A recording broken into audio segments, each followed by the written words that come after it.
Ces wagonnets conduisaient les pierres de taille à travers ce que vous voyez là, bien entendu. C'était une voie qui avait été faite avec les rails, avec l'écartement des wagonnets, et elle arrivait juste au-dessus des wagons de la SNCF qui étaient chargés. Il y avait une dérivation, ils étaient chargés directement. Bien. Alors cette maison-là, bon, c'était le bureau, et à côté, vous aviez donc un endroit, une forge pour réparer les outils.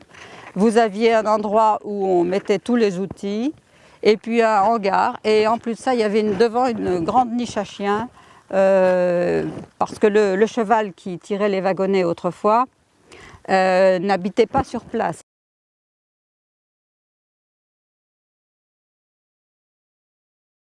Il y avait une exploitation de ces bancs. Il fallait faire tomber les gros blocs à la dynamite. Donc mon grand-père creusait des trous à la baramine.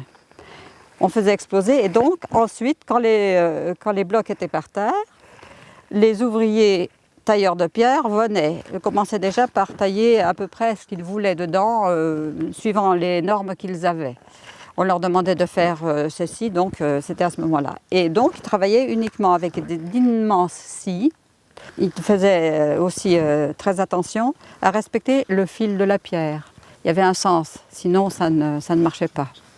Il y avait les tailleurs de pierre. Bon, il y avait celui qui faisait sauter les bonds à la dynamite, mais qui était tailleur de pierre aussi.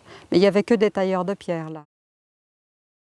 Vous aviez des gens, oui, des gens du village, des gens qui venaient d'Avranville à pied, des gens qui venaient de Neufchâteau par le train. Donc ça a été construit, le bâtiment a été construit en pierre de la carrière. Donc vous voyez, vous avez encore des pierres bleues. C'était à mon arrière-grand-père, c'est lui qui l'avait ouverte. C'est mon grand-père qui a suivi et puis après ça s'est terminé. Cette carrière a été ouverte dans la fin du 19e siècle, vers les années 1895. Elle faisait suite à une autre carrière qui a été exploitée quelques centaines de mètres plus loin, sur le même banc. Donc il y avait plusieurs bancs, vous aviez la pierre bleue et la pierre grise. La pierre grise était extrêmement difficile à travailler, elle était très dure. Et la pierre bleue par contre était très appréciée et beaucoup de bâtiments se sont faits en pierre bleue. Alors on faisait des moellons, on faisait des encadrements de portes, on faisait des pavés, toutes sortes de choses. Et c'était des tailleurs de pierre, il allait même jusqu'à une vingtaine d'ouvriers en période d'été, bien entendu, puisqu'en hiver il faisait très froid. La mécanisation est un petit peu venue par le fait que mon père a conçu et fait des machines à locotracteur, une pelle mécanique, une pelle à godet pour charger. Et donc ça a été beaucoup plus facile de travailler à la carrière. Ça a duré jusqu'à environ 1962-63 et là tout a été abandonné. Un peu revécu parce qu'une personne qui était en difficulté a mis quelques moutons et chèvres ici pour sa survie. Et par contre, cette personne n'a pas vécu très longtemps et à partir de 1994, tout a été abandonné. Si bien que vous voyez comme la nature reprend ses droits. Enfant, ce que nous aimions bien faire avec nos petits camarades, c'était aller jouer dans le fond de la carrière où il y avait une source. On prenait des morceaux de bois, on faisait des bateaux, on appelait ça des bateaux. On cueillait du serpolet, ça faisait des tisanes extraordinaires.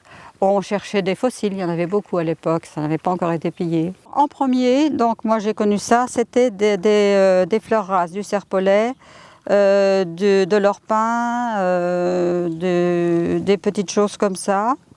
Et puis petit à petit, donc, surtout après le passage des animaux, s'est installé énormément des arbustes, des épines, de l'épine blanche, de l'aubépine, de l'épine noire. Vous aviez un saule qui avait poussé, vous aviez aussi beaucoup, malheureusement ils ont une maladie, vous aviez beaucoup de frênes qui s'étaient installés là. Vous voyez là, je crois que c'est un poirier sauvage, un érable, enfin il y a beaucoup de choses qui se mettent à pousser là. Et effectivement, des vipères noires à de l'aspic. Il y avait aussi j'ai vu aussi une couleuvre à collier. Que vous laissiez une tôle par terre, vous souleviez, il y avait une vipère noire et un orvet. Et maintenant vous voyez, c'est à l'abandon, ça retourne à l'état de nature. C'est une niche écologique qui est en train de s'installer là. Que je voudrais bien que cet endroit reste une niche écologique et qu'il trouve aussi des gens qui s'en occupent après moi et qui le fassent revivre et pas que ça devienne une poubelle. Ça me ferait bien plaisir que ça puisse intéresser quelqu'un qui aime la nature.